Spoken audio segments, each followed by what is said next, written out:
నమస్తే, welcome to red TV. నేను మీ Ali. YCP పాలనని నిరసిస్తూ మహిళలు నల్ల దుస్తులు ధరించి గాంధీ బొమ్మ నుంచి చాలా మంది మహిళలు ఏకంగా ఇంచుమించు 4,000 నుంచి 5,000 మంది మహిళలు నిరసన వ్యక్త ర్యాలీ అయితే చేశారు. అసలు ఏంది ప్రధాన ఏంది అనేది వాళ్ళు కొంతమంది ఉన్నారు, వాళ్ళతో మాట్లాడదాం. మేడం చెప్పండి, ఏంది అసలు ఈ ర్యాలీ? ఏం లేదండి, నమస్కారం అండి అందరికి. నా పేరు సంగంశెట్టి శ్రీలక్ష్మి. ఈరోజు మన తుగ్లక్ పాలనలో జరిగే అన్యాయాలు అక్రమాలను నిరసిస్తూ మాజీ మంత్రివర్యులు పొంగూరి నారాయణ గారి ఆదేశాల మేరకు మహిళలు అందరం స్వచ్ఛందంగా బయటికి రోడ్లపైకి వచ్చి నిరసన తెలియజేశామండి. ఒకటి కాదండి, ఇందులో చెప్పుకోవాల్సింది పెరిగిన ధరలైతే ఏమి, నిత్యావసర ధరలైతే ఏమి, పెట్రోల్ ధరలైతే ఏమి, మొత్తం మహిళల పైన పడే బడ్డను మీరు పావలా ఇస్తూ మా దగ్గర నుంచి 10 రూపాయలు తీసుకుంటున్నారని నిరసన తెలియజేస్తూ ఈ వైఎస్ఆర్ సిపిఆర్ ప్రభుత్వం మీద మేము నిరసన తెలియజేస్తున్నామండి. నిరసన తెలియజేయడమే కాకుండా భారీగా మహిళలు అందరం రోడ్లెక్కి నల్ల దుస్తులు ధరించి నిరసన తెలియజేస్తూ గాంధీ బొమ్మ దగ్గర నుంచి నవాపేట జలకన్న బొమ్మ దాకా 100 మంది స్వచ్ఛందంగా ఒక్క నారాయణ గారి పిలుపు మేరకు 100 మంది బయటకు రోడ్ల మీదకి వచ్చి వాళ్ళ నిరసన తెలియజేశారండి. ప్రధానంగా ఇప్పుడు ఎలక్షన్ దగ్గరికి వచ్చింది కాబట్టి మీరు ఎందుకు నిరసన చెప్తారు? ఎలక్షన్ వచ్చింది అనే దాని విషయం మీద కాదండి, ఇది మేము ఎప్పటి నుంచో నిరసన తెలియజేయాలనుకుంటున్నాం. ఇవాళ ఈ సందర్భం ఇలా కలిసి వచ్చింది. నారాయణ గారి పిలుపు మేరకు ఈ రోజు మేము ఇలాగా ముందుకు రావాల్సింది వచ్చింది.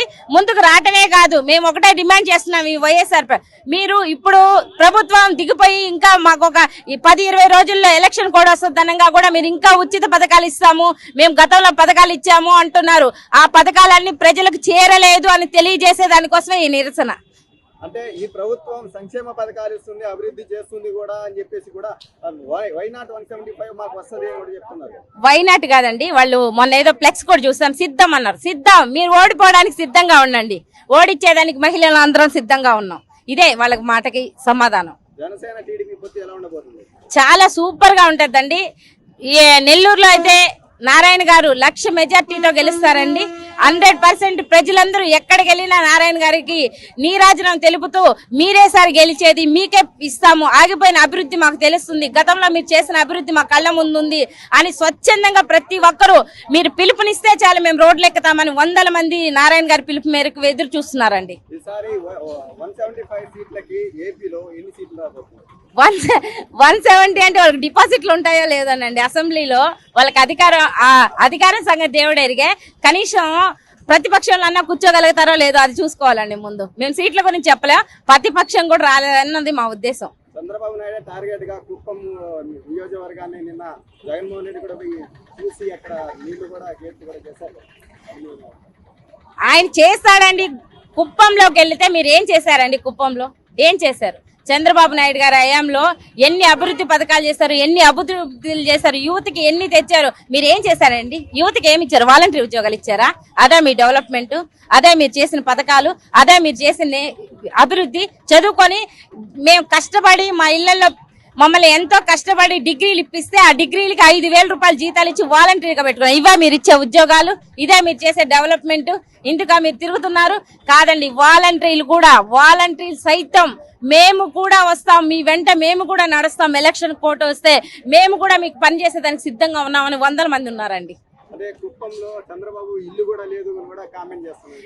ఏమండి, ఇప్పుడు నేను ఒకటి చెప్తానండి. ఇప్పుడు ఈయన సీఎం అవుతాడు అని చెప్పి ఇల్లు కట్టుకున్నాడు. ఎక్కడ కట్టుకున్నాడు? అమరావతిలో కట్టుకున్నాడు. అమరావతిని డెవలప్ చేస్తారా? ఇల్లు కట్టుకుంటేనేనా డెవలప్ చేస్తారు? మేము అడుగుతున్నాం సూటిగా, ఒక మహిళగా అడుగుతున్నాను. మీకు ఇల్లు ఉంటేనే డెవలప్ చేస్తారా? ఇల్లు లేకపోతే డెవలప్ చేయరా? అభివృద్ధి చేయరా? నారా చంద్రబాబు నాయుడు గారి గతంలో ఎన్నో అభివృద్ధులు, ఎన్నో మందికి ఉద్యోగాలు. మొన్న స్కిన్ డెవలప్మెంట్ లో చంద్రబాబు నాయుడు గారిని అరెస్ట్ చేస్తే స్వచ్ఛందంగా అన్ని రాష్ట్రాల నుంచి యువత ముందుకొచ్చి ర్యాలీలు చేశారు. అది చాలదా అండి? ఇంకా కావాలా? ఇల్లు కట్టుకోవాలా? ఇల్లు ఉంటేనే అభివృద్ధి చేస్తారు. మేము అడుగుతున్నాం, ఒక్క సూటిగా అడుగుతున్నాం, ఇల్లు కావాలా? ఆస్తులు కావాలా? ఆస్తులు ఉన్న దగ్గరైనా మీరు డెవలప్ చేసుకుంటారు. మీరు ఆస్తులు ఉన్న దగ్గర డెవలప్ చేసుకుంటారు కాబట్టి మీరు ఆ క్వశ్చన్ అడుగుతున్నారు. అది చెప్తున్నారు మీరు. ఆస్తులతో సంబంధం లేదండి. ఆ ప్రాంతం మీద, రాష్ట్రం మీద చంద్రబాబు నాయుడు గారికి వెన్నలేని అభిమానం ఉంది. ఆ ప్రజల మీద, ఆ కుటుంబం మా కోసం కష్టపడేందుకు ఇవాళ నారా భువనేశ్వరమ్మ గారు కూడా పరామర్శ పేరుతోటి బయటకు వస్తున్నారు. శ్రీశక్తి రూపంతో వాళ్ళ కోడలు బయటకు వస్తున్నారు. యువగలంతో లోకేష్ గారు బయటకు వస్తున్నారు. ఇంతమంది వాళ్ళ ఫ్యామిలీ మొత్తం మా కోసం కష్టపడుతుంటే మేము బాబు గారి కోసం నడవలేమా అండి? మేము నడుస్తాం. మేము కాదు, మాతో మా వెనకాల లక్షల మంది నడిచేలా చేస్తాం. మేము ఈసారి ఎలక్షన్ ఎలా ఉండబోతుంది? వార్ వన్ సైడ్ అండి. ఇంక సిద్ధం ఉండదు. వాళ్ళు సిద్ధం ఓడిపోవడానికి సిద్ధంగా ఉండాలి. వార్ వన్ సైడ్ అవుద్ది. ఆ పేరు డాక్టర్ పి సింధూర. నేను మాజీ మంత్రి నారాయణ గారి కుమార్తెను. ఈరోజు ఆంధ్రప్రదేశ్ స్టేట్ మొత్తం ఆడవాళ్ళు నల్ల దుస్తులు ధరించి వీధి తిరుగుతూ ఈ 5 ఏళ్ళలో జరిగిన దుర్మార్గాన్ని, స్పెషల్లీ ఒక బేసిక్ కమ్యూనిటీస్ లో పెంచిన ఖర్చుల వల్ల వాళ్ళు ఎంత ఇబ్బంది పడుతున్నారో తెలియజేయడానికి ఇలా వీధుల్లో తిరగాల్సి వస్తోంది. దానిలో పార్ట్గా నెల్లూరులో జరిగే ఈ నిరసనలో నేను కూడా పార్టిసిపేట్ చేయడం అనేది జరిగింది. మీ అందరికీ తెలుసు, ఈ 5 ఏళ్లలో ఒక బేసిక్ కమ్యూనిటీస్ అంటే ఎలక్ట్రిసిటీ ఖర్చులు కానివ్వండి, లేకపోతే గ్యాస్ సిలిండర్ ఖర్చులు కానివ్వండి, లేకపోతే పప్పులు ఉప్పులు కానివ్వండి, లేకపోతే ఆర్టీసీ ఖర్చులు కానివ్వండి 10 సార్లు పెంచారు.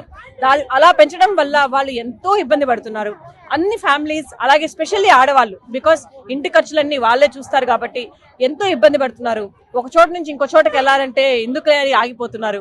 అలాగే రాత్రిపూట వాళ్ళకి కరెంటు లేకపోవడం వల్ల వాళ్ళు కనీసం కుక్ చేసుకోవడానికి కూడా, వంట చేసుకోవడానికి కూడా వీలు లేకుండా ఉంది. ఇట్లాంటి ఇబ్బంది పడుతున్నందుకు అది గవర్నమెంట్ కి తెలియజేయాలి. ఈ 5 ఏళ్లలో జరిగిన దుర్మార్గాన్ని తెలియజేయాలని ఈ రోజు ఈ నల్ల దుస్తులు వేసుకొని వీధి తిరగడం అన్నది జరుగుతోంది. దాంతో భాగంగా నెల్లూరులో జరిగే కార్యక్రమంలో నేను పార్టిసిపేట్ చేశాను. డెఫినెట్ గా ఈ 2 మంత్స్ తర్వాత జరిగే ఎలక్షన్ లో ఇలా జరిగిన తప్పులన్నిటికీ సమాధానం చెప్తూ ఆంధ్రప్రదేశ్ లో జనాలు మొత్తం మళ్ళీ టీడీపీని మంచి మెజార్టీతో గెలిపిస్తారు. చంద్రబాబు నాయుడు గారు సీఎం గా వచ్చి నారాయణ గారు లాంటి మంచి మెంబర్స్ ని టీంలోకి తీసుకొని ఇలాంటి తప్పులన్నీ కరెక్ట్ చేస్తూ మనుషులకు కావాల్సిన, ఆంధ్రప్రదేశ్ జనాలకు కావాల్సిన కరెక్ట్ బేసిక్ కమ్యూనిటీస్ తో పాటు ఈవెన్ మిగతా అమ్యూనిటీస్ కూడా కరెక్ట్ గా అందజేస్తారని నా కాన్ఫిడెన్స్ తెలియజేస్తున్నాను. Thank you. ప్రజాస్పందన చాలా బాగుందండి. మీరే చూశారు ఎంతమంది ఆడవాళ్ళు ఇట్లా మేము అడిగిన వెంటనే ఇట్లా దీనిలో పార్టిసిపేట్ చేశారు. అలా పార్టిసిపేట్ చేయడం అన్నది అది జస్ట్ మనం అడగడం వల్ల జరగదు. వాళ్ళంతనే వాళ్ళే వచ్చేసి వాలంటరీగా లేదు ఇది చాలా తప్పు, మేము ఎంతో సఫర్ అవుతున్నామని వాళ్ళే జాయిన్ అయ్యారు. అలాగే వీధి తిరుగుతూ ఉంటే అక్కడ ఉన్న చిన్న బండ్ల వాళ్ళు కానివ్వండి, షాప్ల వాళ్ళు కానివ్వండి, లేకపోతే ఇంట్లో ఉన్న మనుషులు కానివ్వండి, వాళ్ళందరూ మధ్యలో మా దగ్గర కొంతమంది వచ్చి జాయిన్ అయ్యారు. వాళ్ళు మేము నల్ల దుస్తులు ధరించకపోయినా కూడా మీరు చేస్తున్నది కరెక్ట్ అమ్మా, కరెక్ట్, కనీసం ఇప్పటికైనా ఆ తప్పులన్నీ అందరికీ తెలిసేటట్టు మీరు చేస్తున్నారని మమ్మల్ని అభినందిస్తున్నారు. నేను ఇందాక చెప్పినట్టండి, ఈ నిరసనకి ప్రధాన ఉద్దేశం ఏంటంటే ఈ 5 ఏళ్లలో జరిగిన తప్పులన్నీ తప్పని తెలియజేయడానికి ఈ నిరసన అన్నది ఫాలో అవుతున్నాము. డెఫినెట్ గా వైఎస్ఆర్సీపీ గవర్నమెంట్ లో ఉన్న వాళ్ళకి వాళ్ళు చేసిన తప్పులు తెలుస్తాయి. అండ్ జనాలకు కూడా ఇలా ఈ ఇబ్బందులు మనం ఫేస్ చేయకుండా ఉండాలంటే మనం రైట్ గవర్నమెంట్ ని ఎలక్ట్ చేసుకోవాలన్న మంచి ఎడ్యుకేషన్ ఇవ్వడానికి మేము ప్రయత్నిస్తున్నాం. అందరికీ నమస్కారం. నా పేరు రేవతి. ఈ రోజు ఈ వైసీపీ ప్రభుత్వం వచ్చినాక మా మహిళలందరమే చాలా బాధలు అనుభవించాము. ఆయన ఏదో మాకు న్యాయం చేశాడని చెప్పేసి ఏదో ఉచిత పథకాలు ఇస్తున్నానని చెప్పి చాలా ధీమాగా జబ్బలు జరుచుకుంటున్నాడు. ఆపో, ఇంకా ఆపో, ఇక నీ జబ్బల జరుపుడు ఇక జరగవు. మహిళలందరూ తెలుసుకున్నాము, నువ్వు ఇట్లా ఇచ్చి ఇట్లా లాక్కుంటావని మాకు తెలుసు. మాకు ఇంటి పన్ను పెంచాడు, కరెంటు బిల్లు పెంచాడు, గ్యాస్ రేట్లు పెంచారు, మహిళలకి ఉచితంగా పథకాలు ఇస్తానని చెప్పేసి రేషన్ కార్డులు వీటిలన్నిటికీ లింక్ పెట్టి కట్ చేసావు. దేనికో లింక్ పెట్టావు.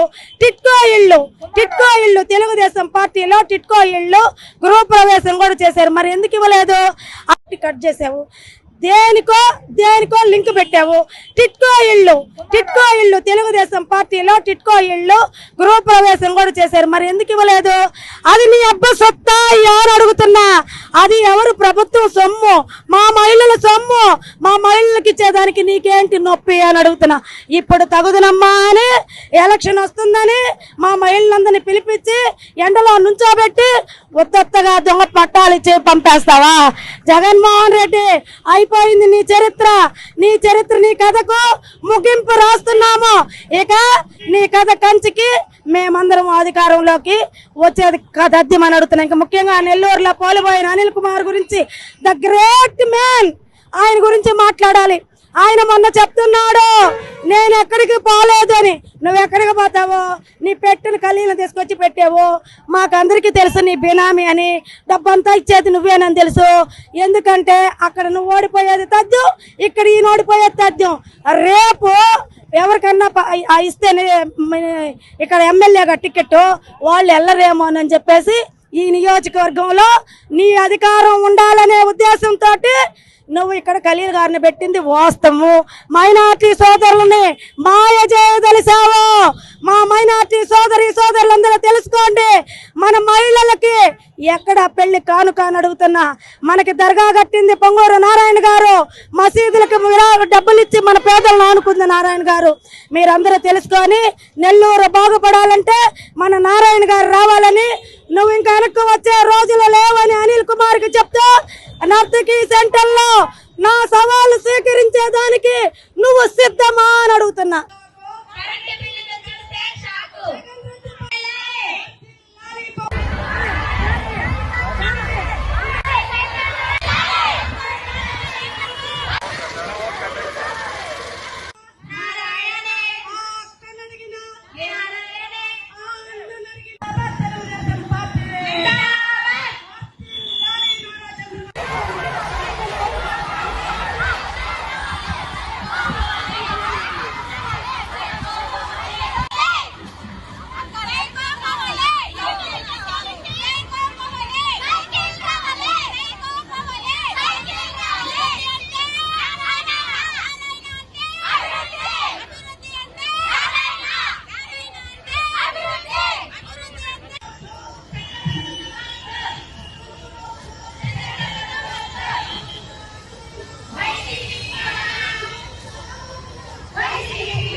చాలా